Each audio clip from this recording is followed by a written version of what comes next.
All right, welcome back. The next thing that we're going to talk about is our growing or potting media.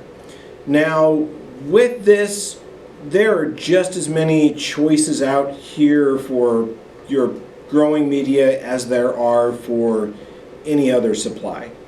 But when we're growing something in containers, we do need to take in consideration a few things to make our product, again, the best. So remember, we've been talking about the right container.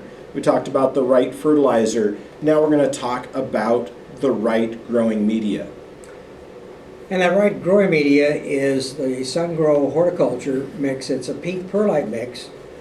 The reason that I use this is that the Sunshine people use the Peters Laboratory to help them with their fertilizer charges and their consistency in their mixes. And they, for every batch of mix that they make, they keep samples of it in case there's a problem later on down the line.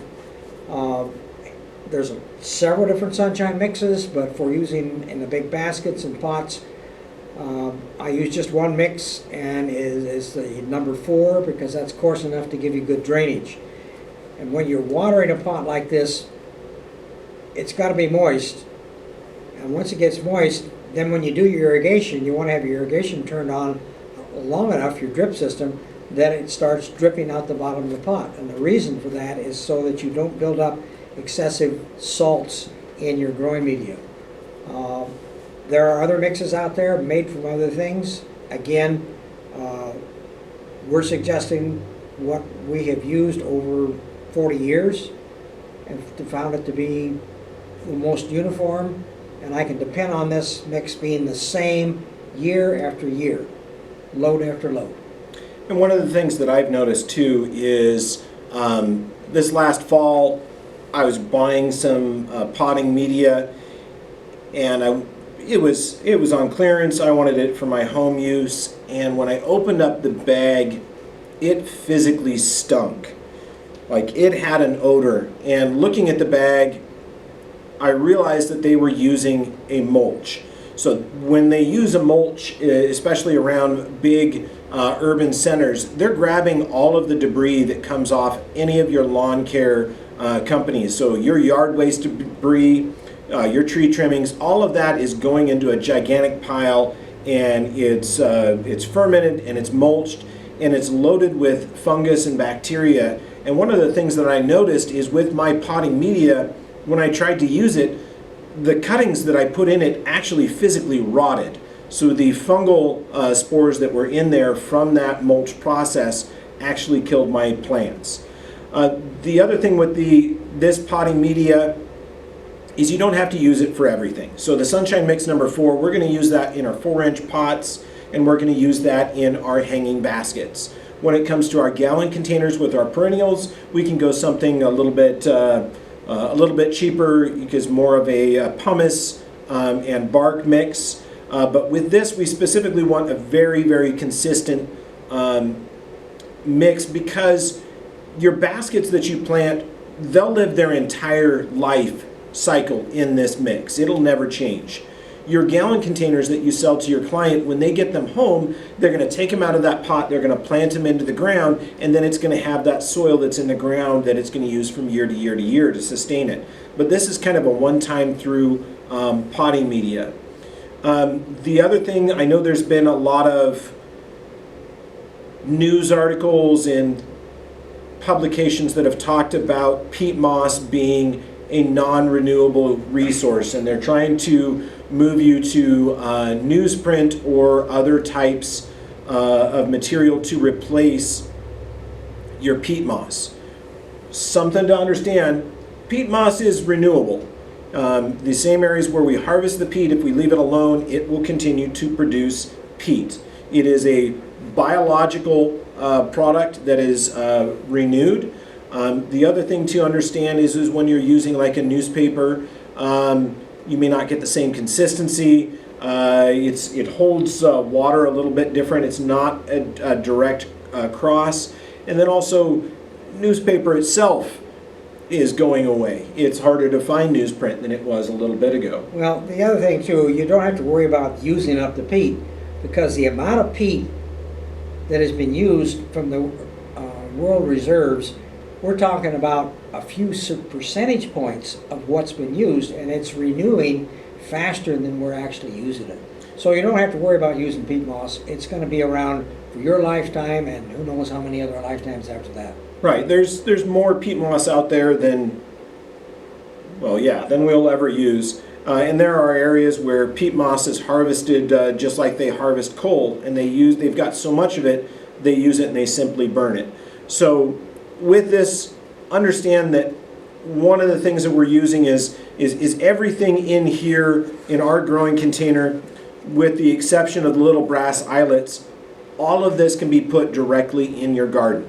Okay, we don't have to worry about any contaminants. And the brass, they are so small and insignificant, you're not going to notice them, and they'll eventually corrode away. If you really want to, you can poke them out, you can use them for something else, but everything else in here is biodegradable, or it will amend the soil and make the soil that you put it in better the next year. Yeah. You can simply throw this whole thing in your yard waste disposal. They shouldn't have a problem with that because everything in here will decompose. Well, the other thing about using compost, you've got partially decomposed wood in there and microbes working on it, and those microbes will grab your fertilizer nutrients before the plant is able to get them, and you'll end up having nutrient deficiencies in your mix. Plus, the yard debris is non-uniform. I helped a grower here just a couple years ago, was having problems with a mix that had compost in it, and it was not uniform because he had non-uniform growth in his plant material, and there were other problems that came up as a result of it.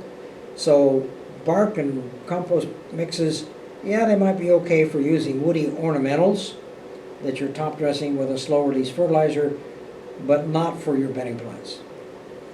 So again, when you're looking there, go out and find Sunshine Mix number 4.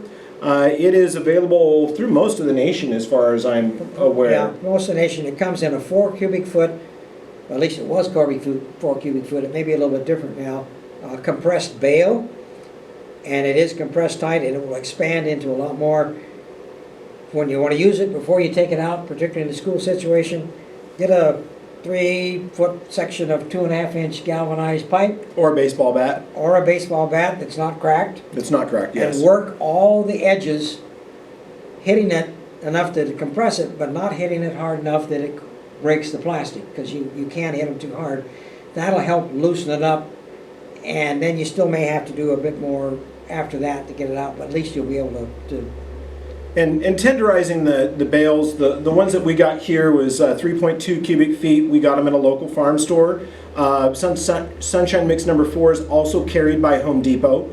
Their bag is a little bit smaller, and I honestly paid less at the farm store than I would have buying it directly from a wholesaler. But if you give that baseball bat to a couple of your troublemakers and tell them to tenderize the bale, as long as they don't break that bag, that's going to keep them busy for about 10 minutes and out of your hair. But it is a good task. It's something they like to do. And then the students do like to break up the clumps and make things nice and light.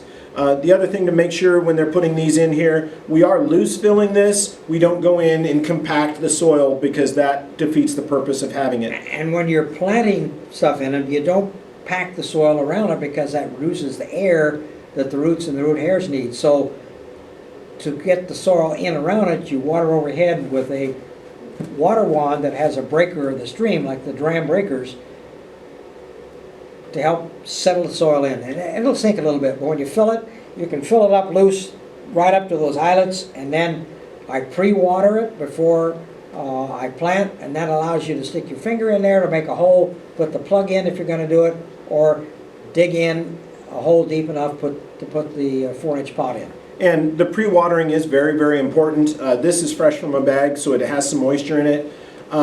Peat moss, by very nature, if it completely dries out, it will be hydrophobic.